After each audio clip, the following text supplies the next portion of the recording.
درانی صاحب، اب ایک تو یہ کہا جا رہا ہے کہ بیک ڈور چینل بھی کھل گیا ہے، پاکستان تحریک انصاف کے ساتھ مذاکرات ہوئے ہیں، اعلیٰ سطحی کوئی مذاکرات ہوئے ہیں، اور اس پر اب یہ جو صورتحال ہے، آپ کو کیا لگتا ہے کہ اب یہ جو ان کی کال تھی، جو کل کی ڈیڈ لائن تھی کہ جی اس کے بعد ہم باقاعدہ سول نافرمانی کا آغاز کریں گے، تو آپ کو کیا لگتا ہے کہ اب وہاں پہ کچھ ذرا سکون آئے گا یا وہ بضد رہے گی پاکستان تحریک انصاف؟ بسم اللہ الرحمن الرحیم. تھینک یو امیر صاحب.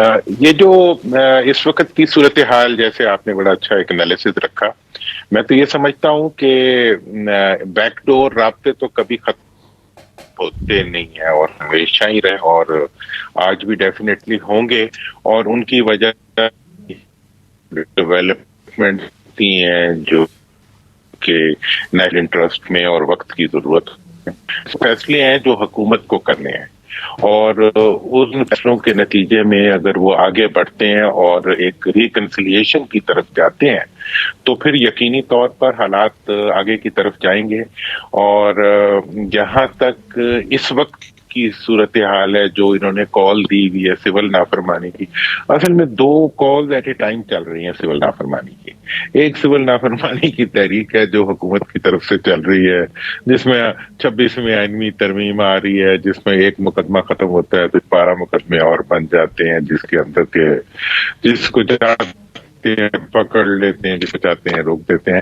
اس قسم کی جو یہ ایک آن گوئنگ پروسیس ہے، ہر حکومت اپنی اپنی طرح کی سول نافرمانی کرتی رہتی ہے.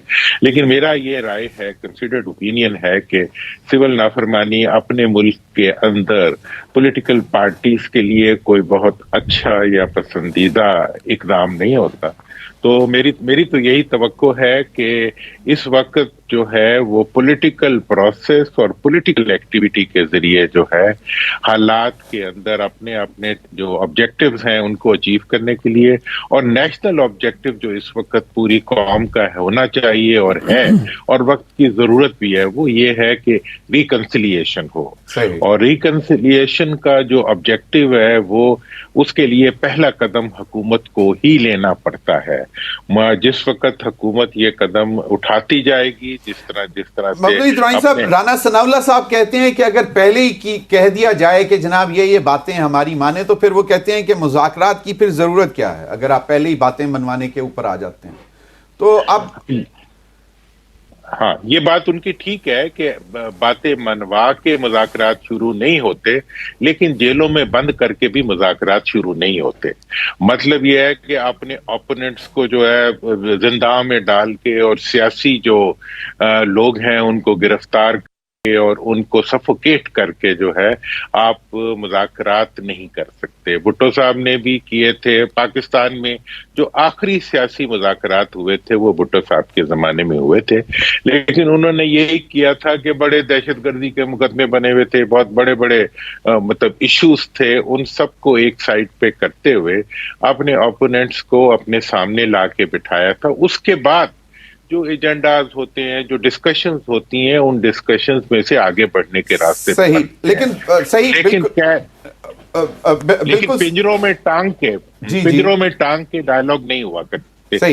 میرا خیال یہ ہے کہ رکاوٹ اس وقت بھی ہے. اب وہ انہوں نے جب خود ایک کمیٹی بنا دی ہے تو اس کا مطلب ہے کہ ان کی وہ شرط تو نہیں ہے کہ بھئی میں باہر آؤں گا تو مجھ سے مذاکرات ہوں گے. تو آپ کو کیا لگتا ہے کہ اس پورے ماحول میں کیا یہ جو کال ہے کہ جی ریمیٹنسز اوورسیز پاکستانی نہ بھیجیں، یا سول نافرمانی کی باقاعدہ وہ کل رات کے بعد وہ کہہ دیتے ہیں کہ شروع کر دو، تو اس ماحول میں تو پھر مذاکرات نہیں ہو سکیں گے نا؟ ٹھیک ہے حکومت پر اونس زیادہ ہے، لیکن ان کو بھی تو پی ٹی آئی کو بھی تو کچھ تھوڑی سی ریئلائزیشن چاہیے اس حوالے سے. اصل میں حکومت میں جب تک حکومت میں ہوتی ہے نا، اس وقت اس کی آواز تھوڑی اونچی ہوتی ہے، गले में से हतमियत से निकलती है बातें, और जो ऑपोजिशन होती है वो कीड़े मकोड़े होती है, और उनको जो है जंगलों में टांगा होता है, और उसके बावजूद सब कुछ अदालतों ने करना होता है। ये हर चीज हक पे होते हैं, सच पे होते हैं। तो मैं असल में उस डायलॉग में पढ़ना नहीं चाहता। क्या पीपल्स पार्टी भी कह रही है कि जनाब ये जो कॉस्मेटिक मेयर्स हमारी गुजारिशात पे हुकूमत ले रही है, इस पर हमें बिल्कुल भी इत्मीनान नहीं है, और जो मीटिंग हुई कराची में उसके बाद ये चीज़ें सामने आई हैं, और ख़ास तौर पर जो 3 यौम तासीस पर 3 पॉलिसी इशूज़ जिस पर बिलावल भुट्टो जरदारी साहब ने कहा था कि वो कतई तौर पर इत्तफाक नहीं करते हुकूमत से, तो उस हवाले से आपको क्या लगता है कि अब मौलाना का मामला भी बेहतर चलें? आपको लगता है कि शायद मुज़ाकरात उस तरह ऐसे तरीके से नहीं, लेकिन पेशरफ्त तो हो गई, बैक चैनल ओपन हो चुका हुआ है। आपको क्या लगता है कि हुकूमत के लिए अब ये पीपल्स पार्टी का भी एक नया चैलेंज सामने आएगा? नहीं ज़मीर साहब, मेरा नहीं ख्याल कि पीपल्स पार्टी की तरफ से कोई चैलेंज आएगा, और प्रोबेबली मौलाना के साथ जो इस वक्त हुकूमत का एक सिचुएशन बनी है ये भी रिजॉल्व हो जाएगी। और अगर कोई पीपल्स पार्टी की तरफ से चैलेंज आया तो फिर नहीं होगा, वो तमाम जो अलाइज हैं उनकी तरफ से भी चैलेंज होगा, क्योंकि ये वो पार्टियां नहीं है जो अवाम की ताकत से ऑपरेट कर रही हो।